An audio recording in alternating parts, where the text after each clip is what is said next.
given moment, we have two options: step forwards into growth or step back into safety.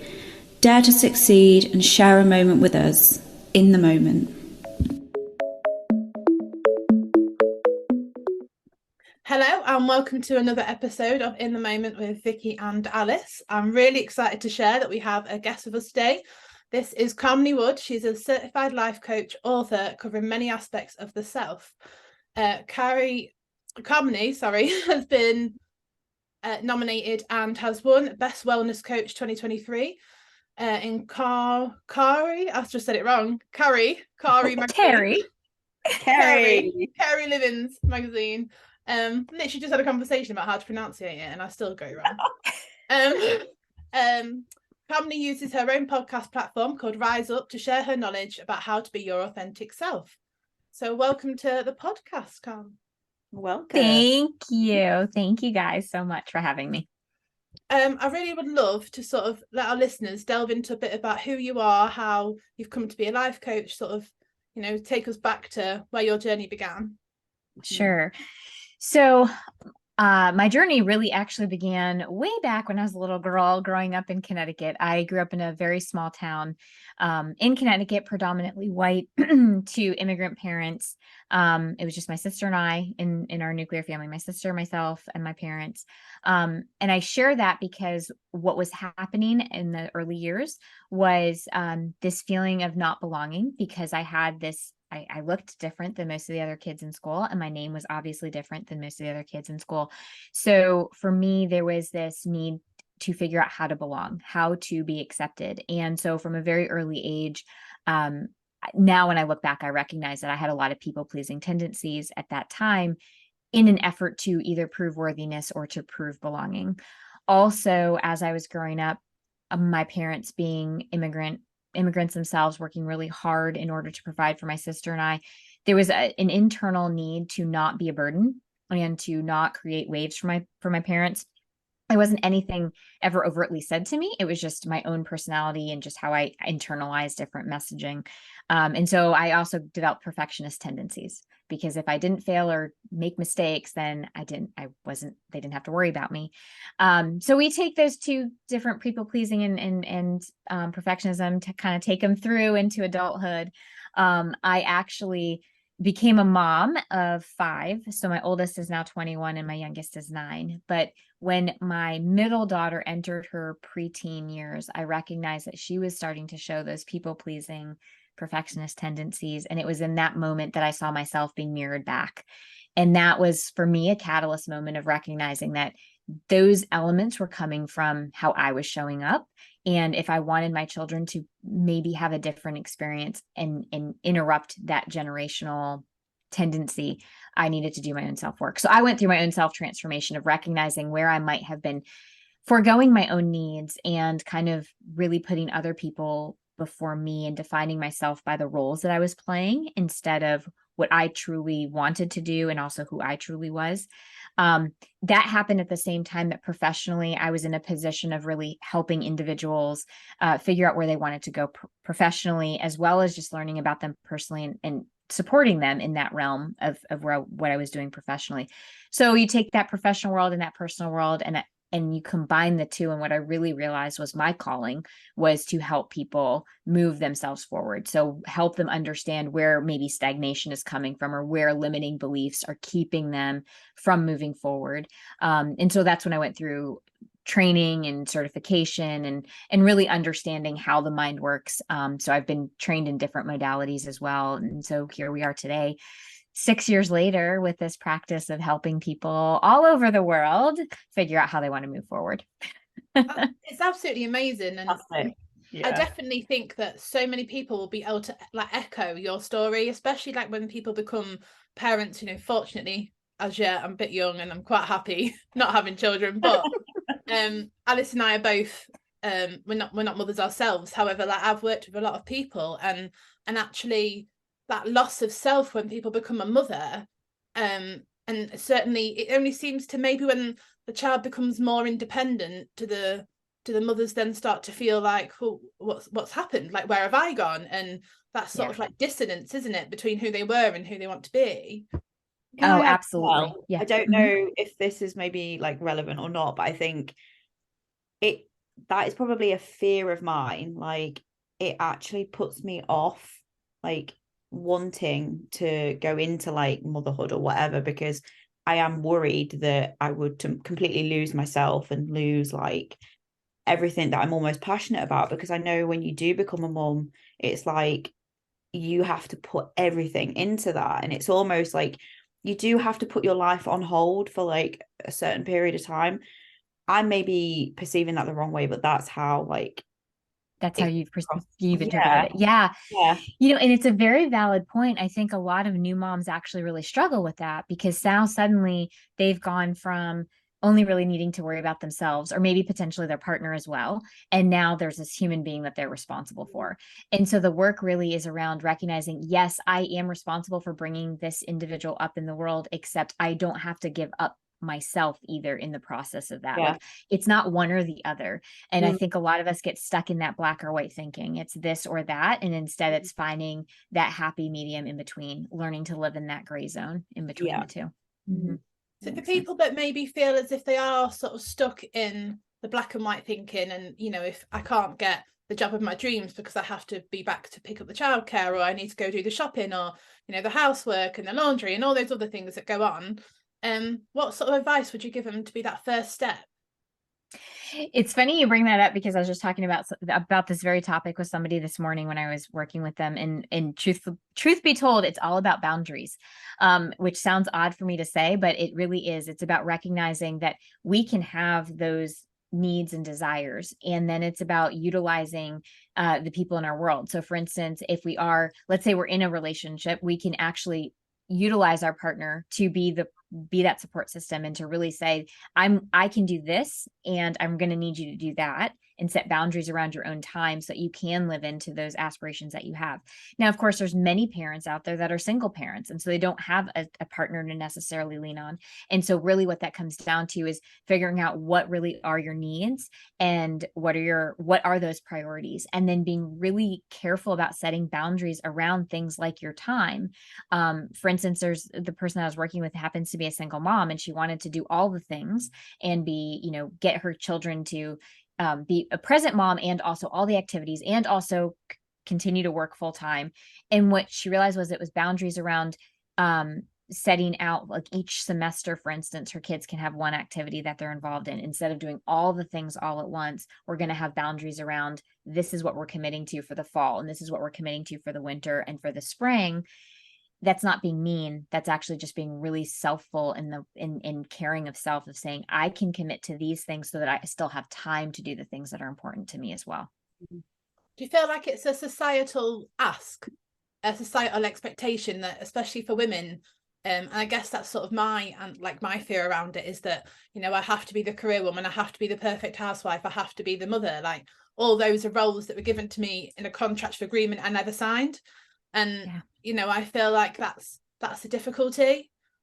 It absolutely is. I do think that it's societal. I think that what we end up doing is we live into these narratives that have been given to us. A lot of times we're either affected by cultural stories, societal stories. We have our own family of origin stories, and then our own personality. Those are basically the 4 pillars that affect us. But to your point, yeah, I do think that there's a lot of society that says women have to do it all. They've got to be the perfect mom, the perfect partner, for instance. They've got to also have that full-time job, be the perfect employee, or maybe the perfect boss, whichever the case may be. And again, what it comes down to is women recognizing that they get to write their own story. They don't have to live into some definition of what quote unquote perfect is. Instead, it's finding your own harmony within your own world. As long as you are paying attention to your needs and your belief system and your value system, then you're living into who you authentically are. And at the end of the day, that's what matters. Definitely. And I completely agree. I think certainly along my journey, one of the things that was quite apparent is I had no identity. Actually, what had happened is I got to 27 years old, and if this is genuine, if someone asked me what my favorite color was, I'd say I didn't have a favorite color. And I remember having that conversation with my friends, and they were like, "Oh, what do you mean you don't have a favorite color?" But actually, I just thought, well, I just don't. But now I realize that's because I had no sense of self whatsoever to even understand what my likes or dislikes were, to understand, you know, what I wanted and what I didn't want. So I guess for those sort of people who maybe are juggling loads of plates, what advice would you give them to maybe hone in on what it is actually they want in life? You know, what you're describing, I think, is so many of us, honestly. I remember as a people pleaser, one of the things that somebody would ask me, it's a simple question: what do you want for dinner? I don't know. What do you want? I mean, that was kind of the way that and it sounds silly to say that, but that's just a small example of people pleasing and how it would show up in my world. The advice, or what I talk to people a lot about and we work on, is taking that time to start with recognizing what your own core values are, what your own core beliefs are, what your own core needs are, because those three things, those three are real true elements of figuring out who you are from your own individual self. A lot of the individuals that I work with now, I work with teens all the way through adults, but more times than I can count, as soon as I say values, the people will shut down. You know, 40-year-olds, 50-year-olds, they have no idea what their own core values are, because we don't ever slow down to take time to get to know ourselves. You know, you're mentioning being 27 and feeling like, I don't know myself. There are definitely 40 and 50-year-olds that if you ask them those things, they have no idea. And it's because what happens is and the way that things evolve is, you know, we're children and we suddenly get thrown into maybe college or some aspect of college, or just we're thrown into adulthood, and now we're making all of these decisions, but we're still operating with maybe what we perceive as our values or beliefs based on what we were given when we were younger. And we haven't taken the time to say, well, what do I actually truly believe? Or what is it that I truly value in my own world? And that's where the work is, to get to know ourselves. Definitely. And you sort of had that a bit in your life recently, didn't you, Alice, where you were but like unsure of what to do. You were literally weighing up all these options about what it is that I actually want. And I guess at our ages, there's so many of our friends that are getting married, that are having children, that have settled down in houses, that there's almost this expectation that we should be the same and that we're behind. Yeah, no, totally. And I think for me, it kind of hit me like after my last bodybuilding show last year. It just kind of put things into perspective for me, and it just made me think, well, what path do I actually want to go down? And then it's like, well, I'm like 28 now, like I was 27 at the time, and it's almost like around 30 is like typically the time that you look to settle down and have a family and this and that. And it's like, well, if I do that, I literally have to put all my dreams on hold.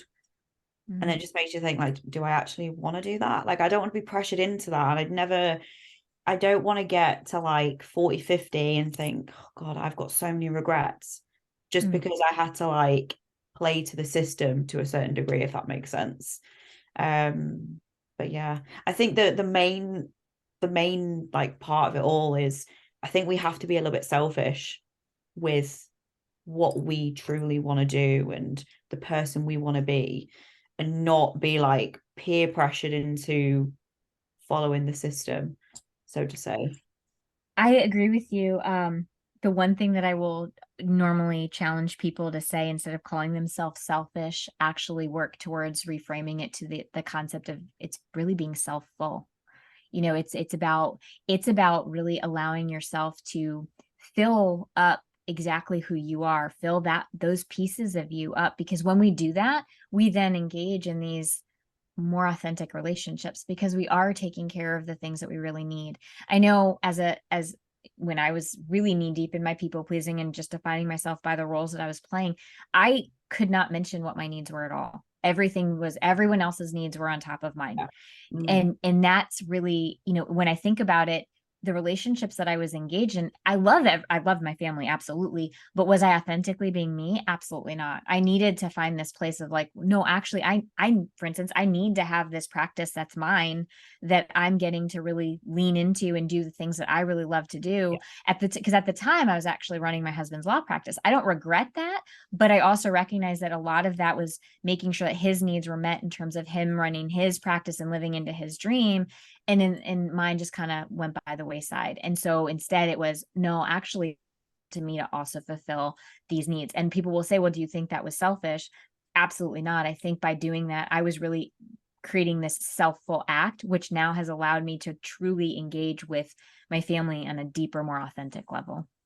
Yeah, and it's that part, isn't it, about if you don't show up. So for you, Alice, being a coach, that had you took that route that you felt like you needed to take, having children and settling down and getting married and all that, that how you're showing up now as my coach wouldn't be the same, because you wouldn't be living true and authentically with who you are.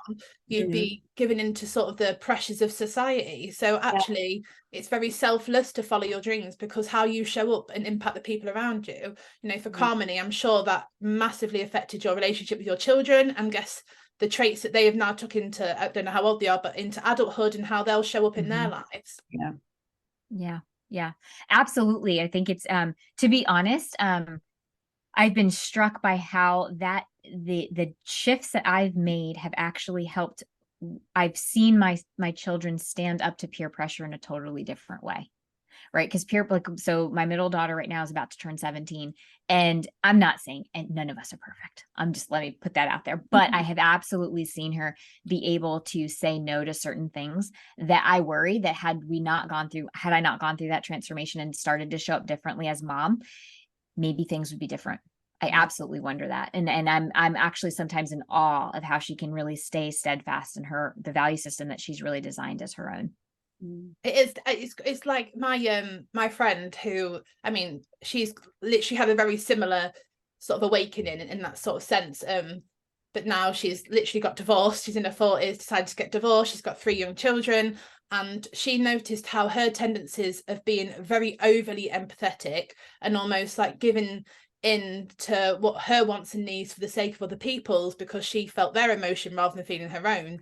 Her daughter, I think she's about 7, was really completely like that. Children at school would say things and she'd be awake all night crying about one comment that a child said in the class. And there was sort of the relationship at school, and as children were taught that if a child says something horrible, you go tell a teacher, the child says sorry, and then you should be friends again. But that's not life. Like, if somebody's repeatedly being unkind to you, you don't then have to say, it's okay, we can be friends. I'd be like, well, no, like, you're not a nice person to me and I don't want that. But suddenly as children, we tell them, no, you need to make friends, you need to be friends. And so she put a boundary in with her daughter and said, you know, this girl, she hasn't been nice to you a lot of times, and actually it's okay for you to say. What's happened as a result is her confidence has shot up, but she's probably now bordering where she maybe is going too far. It's them learning the boundaries as well, that, you know, you can put boundaries in, but you have to be compassionate. There's like a level here. There's a balance. There's a balance. Yes. I children, but don't be horrible. Right. I often say we can have strengths. However, if we lean too far into them, sometimes they turn into weaknesses. So yes. Definitely. How do you feel as humans we can practice sort of that self-compassion? Oh gosh, self-compassion is a tough one, because a lot of times people will think that it's a selfish act. You know, they'll say that sounds really selfish, but really when we're talking about self-compassion, it's kindness over judgment. And so if we're really looking to how we can practice that, if we can slow down and just ask ourselves, well, what would I say to my best friend in this situation? Or what would I say to a loved one? Or in this case of this young girl, practicing compassion would just be, would I want to be on the receiving end of some of those strict boundaries, those rigid boundaries that I'm setting? It's really just stepping into observer self and saying, you know, so self-compassion is all about what would I say maybe to a friend or a loved one, and I'd offer myself that same kindness. And then compassion in general is just, as an observer self, would I want to be on the receiving end of that? And just really being able to put ourselves in that third person perspective. When we do that, we're able to see it a little more clearly. It's almost as if, you know, when we're up against the trees in a forest, we can only see the ones in front of us. But if we go up to the bird's eye view, we can see the whole thing. Stepping into observer mode is really important. Definitely. And you're really good at that, Vicky. I'm good at that. Yeah, you are. And you know what though, I'm really good in the similar sense that I'm really good at doing that for other people. I can always be the voice of reason. I can, you know, assess a situation from a lot of angles to then gain perspective. But in terms of myself, like, you know how much I struggle, that even how dramatic my life has changed in 2 years, I still think, well, you know, I still have those limiting beliefs and those thoughts that I have to overcome. And for me, a lot of the weight was safety. So the bigger I was, the safer I felt. So as I've lost weight, not only have I have to literally shift my whole identity and stop being the fat girl, I've had to really work on how I create safety within myself and build like scaffolding and things like that. Do you feel like you've almost like had to almost like get to know yourself again? Well, yeah. So for me, that started with learning what I didn't want. Because if you asked me back at, £400, what it is that I wanted, I wouldn't know. A bit like I don't know my favourite colour. I was just in a care job because it's just how my life ended up. I was in, a lot of situations with violent behaviour, and I would always take the worst, the most violent, if you like, because actually that was a projection of what I felt about myself. If I take the hit, then it's okay. I would tell myself that I'm big enough to take that and rather take it over other people. But actually, that was just a reflection that I just thought I was just worth the girl taking the hit. And that's why I had to move away from the whole career, everything that I knew in terms of employment, my whole life, because all these little parts were all actually detrimental to my being. Do you know what I mean? So I had to learn, actually, I don't want to be here every day. I don't even like working in care. I'm sick of being a cog in a wheel that's broken. So I didn't want to, I thought I wanted to work 9 to 5. Turns out I didn't. I didn't particularly like hierarchy in leadership, and how when people seem to get to the top, there's a shift in personality traits that just didn't align with my core values. And from that, then I deciphered like what my core values are. And that's where I've sort of built up from. Does that make sense? Yeah. And I That guess makes a lot of sense. That makes a lot of sense. A lot of that, like self-compassion, I'm from a very man up family, very much like no one shows emotion. If you cry, like that's not okay. My mum, unfortunately my stepdad passed away, and my mum shed a few tears naturally, but after that I almost felt like I couldn't grieve because she never showed me any of that. And we are like products of a learned behavior, aren't we? If it's not modeled to us, then how are we supposed to know? And no one in my family would practice self-compassion. It's not a trait that I ever knew, and it's very alien for someone when they're starting to. It would be a perception, if you're not helping, then you are selfish. So it's been a really difficult process. What you just said too is, I think, really important to highlight, is that if we're not modeled the understanding and behavior that emotions are absolutely meant to be felt, we grow up thinking that we have to run away from our emotions, and recognizing that emotions are actually just data packets. They're showing up to give us an indication of what it might be that we need, or potentially what it is that we value that's not being met. Taking that, so recognizing that emotions can communicate to us, and they illuminate, and then they can motivate us to take committed action into what is of value to us, or what would be meaningful to us. It moves us from this place of we have to run from our emotions, instead to a place of let's welcome them in and understand that they're here to help us grow and evolve, rather than push them aside or put them in a box and put them away. And it's the perception of what a good and a bad emotion is, isn't it, as well? That certainly in my house, anger, what I internalized was anger is a completely off emotion. No one should have anger, but actually what I witnessed was rage. Rage is the out of control part of anger, and anger is perfectly healthy. But even now, I would say at 29, maybe there's only two times, and that's only been in the last few months that I've even experienced anger.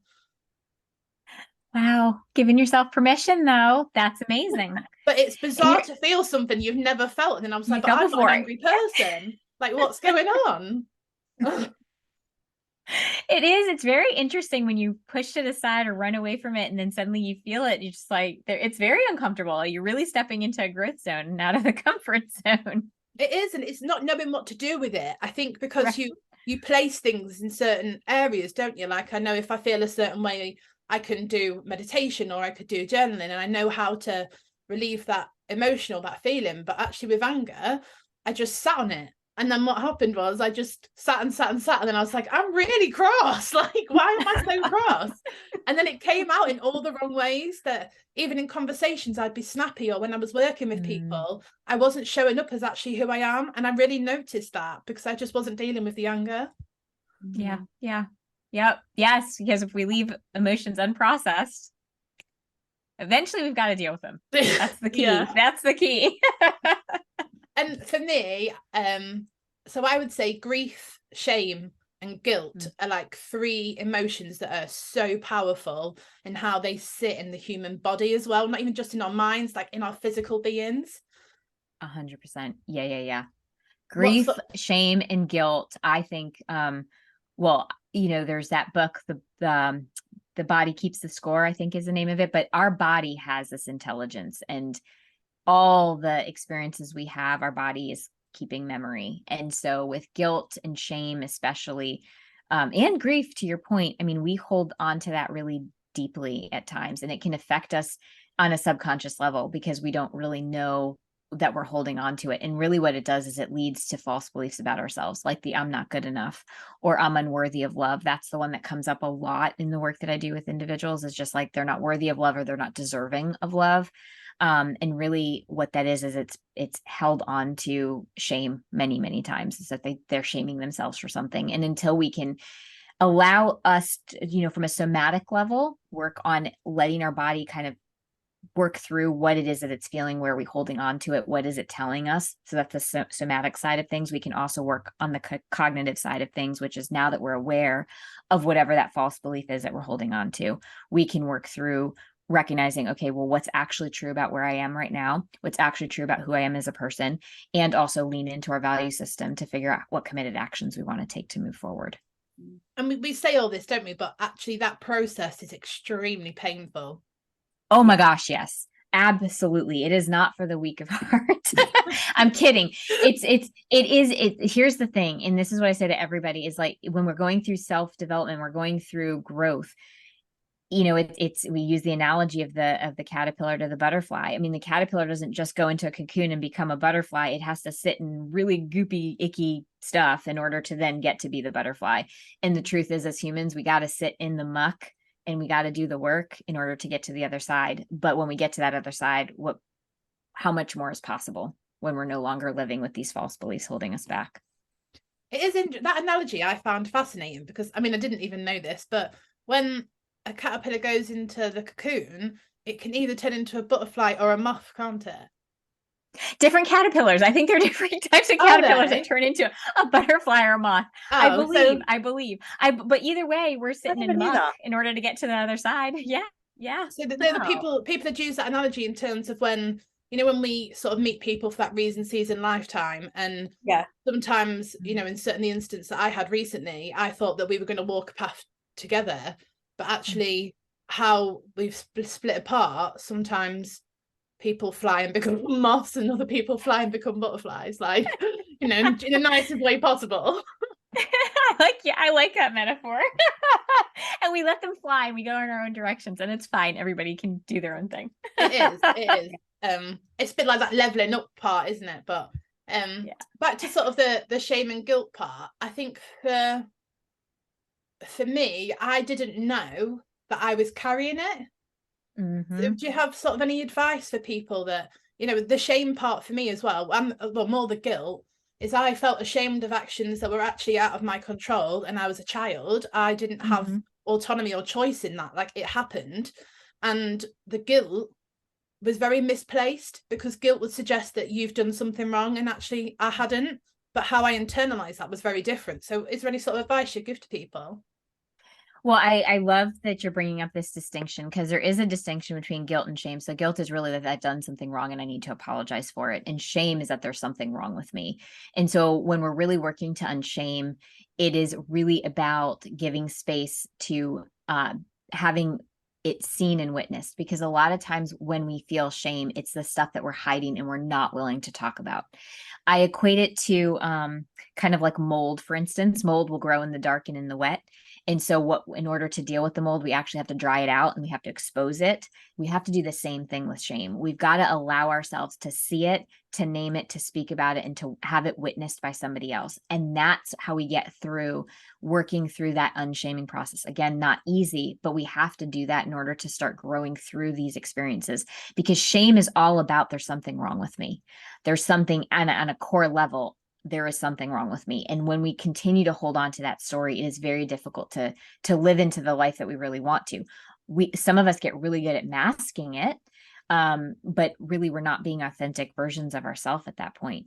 So in terms of shame, it is so important to take the time and make those efforts to bring to the forefront and the awareness what it is that we're telling ourselves is actually wrong with us? Where did it come from?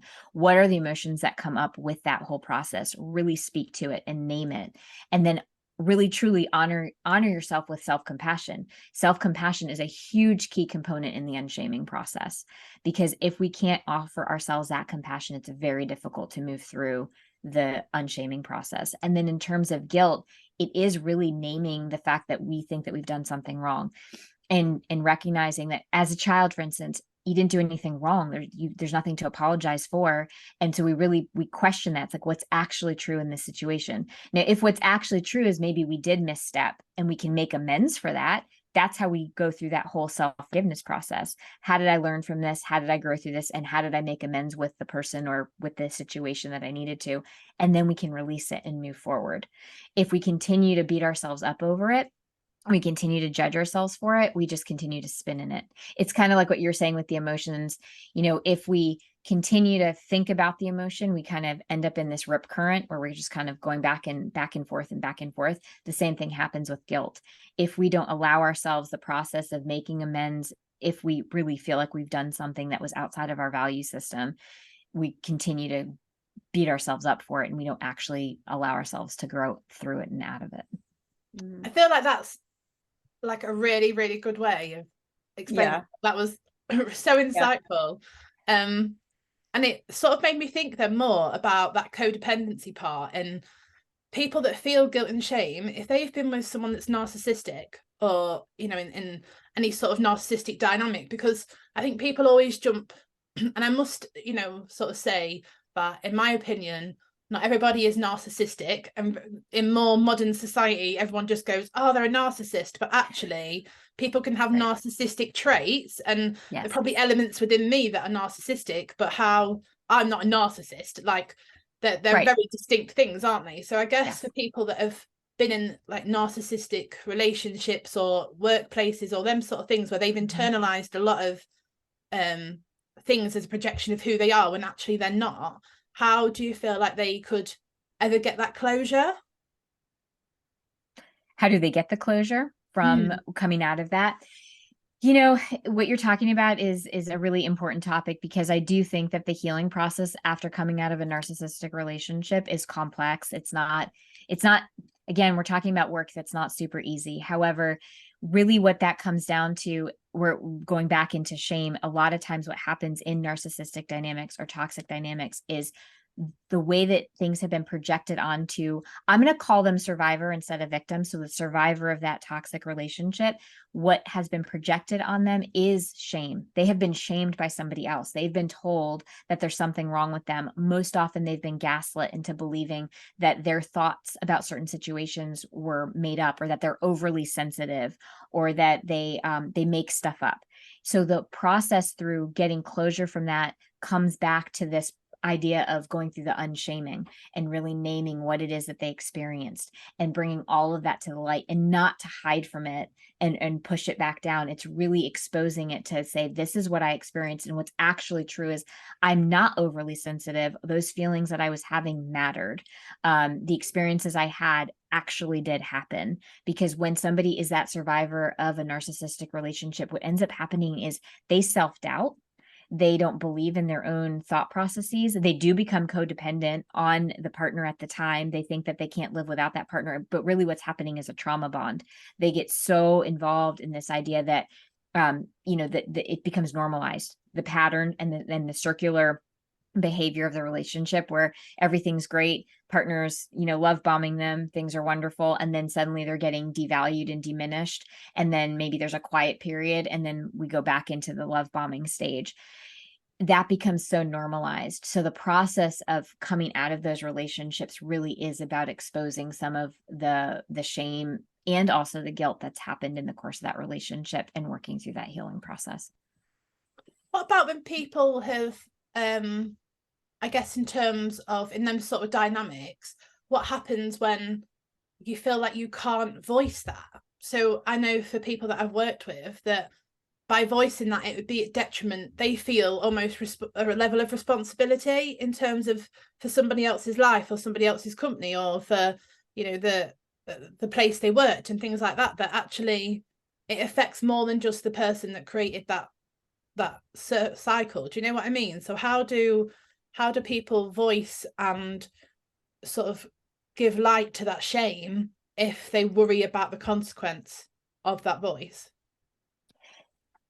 I think that's all it's really what that comes down to is the fear of what I'm saying is not okay. And a lot of times people have to find the safe people, right? So maybe you can't voice it to certain people within that circle because there might be consequences to other people, especially in the workplace. Like a lot of times we can't voice around toxic dynamics in the workplace because maybe it could affect coworkers or it could affect just your own job, for instance. Oftentimes what we have to do is give ourselves permission to find our safe people outside of that circle and be able to voice it there so that we can actually have it witnessed and named outside of that circle so that we're not actually still enmeshed in that particular circle of people that where we fear a consequence could be an issue. Now, if we're talking about family dynamics, and let's say that there's a partner and there's that narcissistic relationship, and we're worried about I'm only speaking from experience with clients where maybe one partner was worried about how it would affect the children. And they don't want to voice it because they're afraid that then they're going to detrimentally affect their young children and their view of their parent. And one of the things that we talk about routinely is, as a co-parent, you never want to actually put down the other parent because you're dealing with your own stuff. It's not your children's job to go through that with you. So in that particular instance, that's why it's so important to have your own support system outside of that dynamic. So whether it be working with a coach, a therapist, your own circle of friends where you can take that, what you've experienced there, and at least voice it in that safe zone in where you can be vulnerable. But it's also that confidential place. That's really how we deal with that, because you're right. There are certain circumstances where we can't voice it in the actual sphere where it's happening. So we have to kind of take ourselves out of it and go to those places where it is safe and confidential to be able to voice those things. No, I think that's amazing advice as well. And I guess even it's difficult, isn't it? Because often sort of in my role, it's about reflecting or, slightly altering and reflecting back in different ways. And I think sometimes if we don't have circles that necessarily have those traits, it's difficult to get, and not that we should ever rely on other people to validate our experiences or validate our feelings, like they happened because they happened and I feel this because I feel this. But I guess it's that societal thing again, that we almost need that reassurance that, is this okay? Is this normal? Am I like allowed to feel this, and give ourselves that permission? But I do think it's crucial, as much as people say that, to have a circle of support that, wrap around. And I remember when I sort of hit the pits, when I lost all sense of self and everything went, but I was very fortunate that, my circle could see that I was down, I was wounded, and they came round, they sheltered me and secured me till I was in a position to be able to pick myself back up. And I feel very fortunate that I was lucky enough to have that. Not everybody's that fortunate, are they? And that's the hardest part, is that not everybody feels that they have that safe place that they can have those conversations or they can be witnessed. But it is important that we make support. That's why I think support should be something that we talk about, from a not just a physical health, but also emotional and mental health are just as equally important. It's one of them things in modern society now, when mental health is on such a rise in terms of depression and anxiety, that actually maybe it's that we haven't learnt the traits of how to help each other. That maybe part of the work is that I learn what it is to actually listen and to show up and be able to hold that space for the people, because when we're so consumed by computers and these sort of technical lifestyles, we learn the art of holding that space, of actually intently listening rather than just hearing. Do you know what I mean? I do. And it's so interesting that you said that, because, with all of the news right now around AI and how AI is going to kind of change some of these dynamics and where you can get support and things like that. I was just in a conversation with somebody yesterday about the one thing that AI can't do, though, is hold that human space for individuals to truly feel heard and seen and held. So while AI can do many things, technology can do a lot of things, that human perspective of just holding that space for somebody else to just say, I hear you or I see you, and they can really truly feel that in the human interaction, I don't think that that can necessarily be replicated by technology. I agree. And humans are made for interpersonal connection, aren't we? That's like a core of our being. Did you want to say something, Alice? Did I jump in? Sorry. Yeah, you did. It's fine. No. Oh, I'm caught on my ring. So no, it was more so I was gonna say, like, if you're in like a relationship and you want to voice something, but you don't want to go directly, obviously, to your partner, you might want to voice it to, like you say, like somebody that's like a safe person, like a safe. Do you think it's wrong to feel like an element of guilt for going elsewhere before going to, say, like your partner or whatever?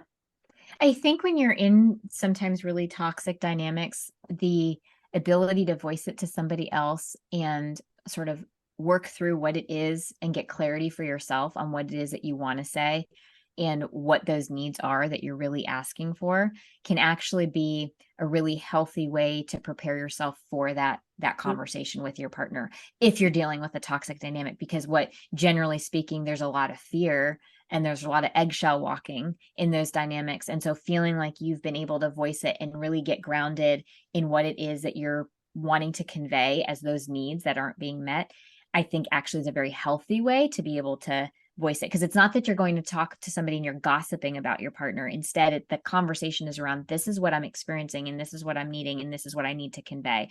Then taking that experience or that information and then going and having the conversation with your partner. Okay.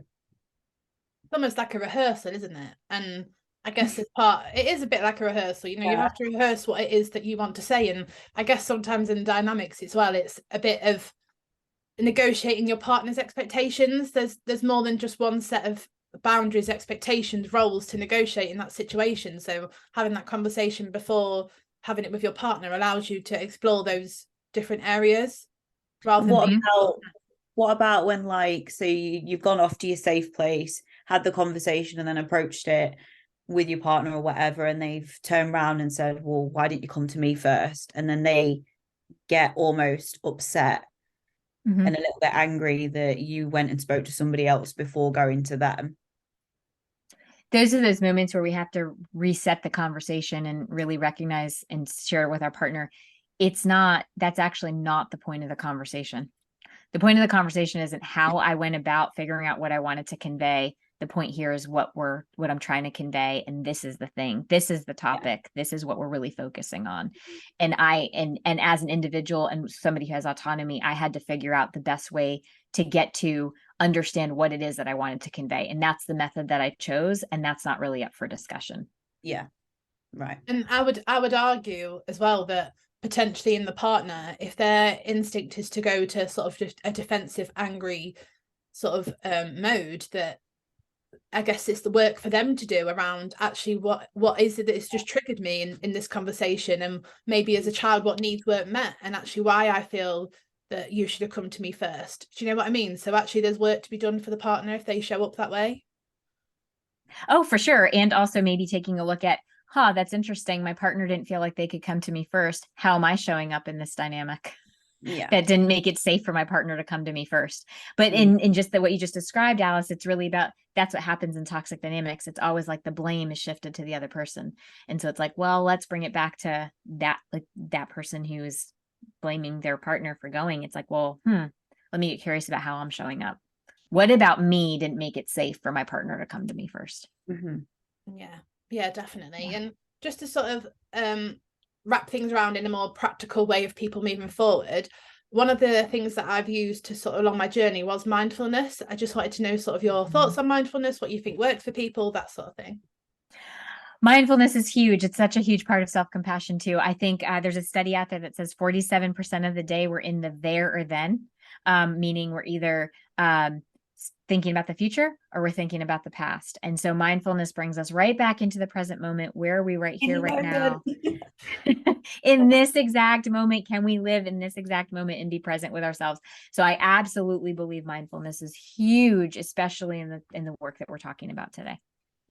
How do you feel people could, I guess when I started journaling, gratitude journaling was a big thing for me, but actually to someone that had no emotional intelligence to suddenly say, well, be grateful. Well, I didn't know what gratitude was. I didn't know what it was to be proud or to be happy. So actually developing my emotional intelligence before I went into 3 things I was grateful for. And I think that's the bit that the self-help world maybe doesn't explain, that, you know, you get a journal, you look at it and say, it says 3 things you're grateful for, and you just sit there and look at it because, well, I don't know what I'm grateful for, because I don't know what gratitude is. What so that is. Yeah. I Quite guess difficult. for me it was and then obviously like I meditate, I go for walks, and I have freedom in my day that I'm not bound by relationship and children and all those other parts. That actually for people that have lifestyles, how can they implement mindfulness into their life as it is now? It can be 5 minutes of your day where you just break for 5 minutes and check in with your senses. I mean, so mindfulness can be integrated into our day in the most simplest of ways, where it's like, you know, we're sitting at our desk, for instance, and we take 3 to 5 minutes to just pay attention to what our senses are experiencing, you know, naming 3 things that we can see or hear or touch, or what's that taste in our mouth? What is that smell? That's an experience of mindfulness. That's in the here and now. We can do mindfulness in any of the things that we're doing. So we're doing chores around the house, really be engaged with putting your laundry in, actually paying attention to how you're loading the washing machine with your laundry, and you're pouring the detergent in, and or even loading the dishwasher. We can be mindful with that. How am I stacking the dishes and the utensils and things like that? So it's really about bringing yourself into the actual thing that you're doing. Eating is another one. Mindful eating. It's about slowing down and just be really paying attention to, how does this food taste? What is that texture like? Do I like this food? Do I not like this food? Those are just simple ways that we can bring mindfulness into our everyday, and then we start to grow and expand out from that place. That's great. You got anything to add, Alice, with your I don't think so. because you obviously advocate the journaling and things for your clients, don't you? Yes. I introduced the 6-minute diary. I implemented that onto everybody's app, so it literally is like 6 minutes of the day, 3 minutes in the morning, 3 minutes in the evening, 3 minutes. So it's the 3 questions. It's more like oh God, I think off the top of my head now, it's like how am I going to make today great? What am I grateful for? I can't remember what the next one is, but the ones towards the end of the day was like, what was my good deed for the day? Again, like, what am I grateful for? Things like that. I think it's just really important to check in with yourself, and just taking that very small time each day, especially at the beginning of the day, because it's just going to set the tone for the day in like such a positive way. And it's like, yeah, I'm going to make today great. I love that. That's awesome. I had to like really reframe the language around it, I think. In terms of when I started, I just used to have to say like what was all right, because all right was probably my base level. So what was all right about today? And then I had to think, oh, like it was all right going for a walk with Pixie. I quite enjoyed that. And then over time, I built up to like what was one thing that was happy, like one thing that made me happy about my day. And then I built up to like now I can say what I'm grateful for, what I'm proud of. And I experience the feeling in my belly, like in my core, in the times it's happening now, rather than having to sit and reflect about, oh, actually that was all right. Do you know what I mean? But that's how I had to start, because there just wasn't any emotional intelligence. I think there was a couple of questions. I think there's a question in there. It's like, what was like my 3 achievements for today, or like what was my biggest achievement for today? And it's just, again, I guess that's like gratitude, isn't it? Is it gratitude? Being proud as well, isn't it? It's being proud. Yeah. But yeah. And what about, so like for me as a person, I'm like, Vicky will vouch for this, but like I am very hard on myself, and I find it actually really quite hard to be proud of what I've achieved. Even though like some people say to me, what you did was like amazing, but for me, I'm just like, could have done better. Like, because how long did it take me to actually acknowledge like how well I did last year in my competitive season? Like, is that something that I personally need to work on? Is that like, what is that? You know what that is that's the high achiever mindset, where it's like, yeah, I did that thing, but I could have done better. I could have done more.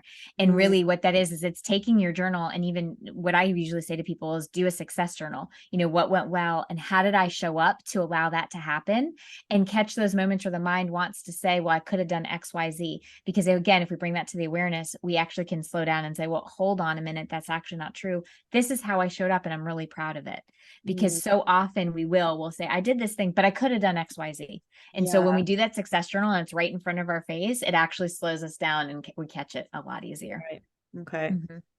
It's interesting though, isn't it? Because for me, I don't have necessarily that narrative after, but something will happen. So like I pulled like a 40-ton truck last year, and never in my wildest dreams would I thought that have happened. And had it not be videoed, I probably still wouldn't have believed that had happened.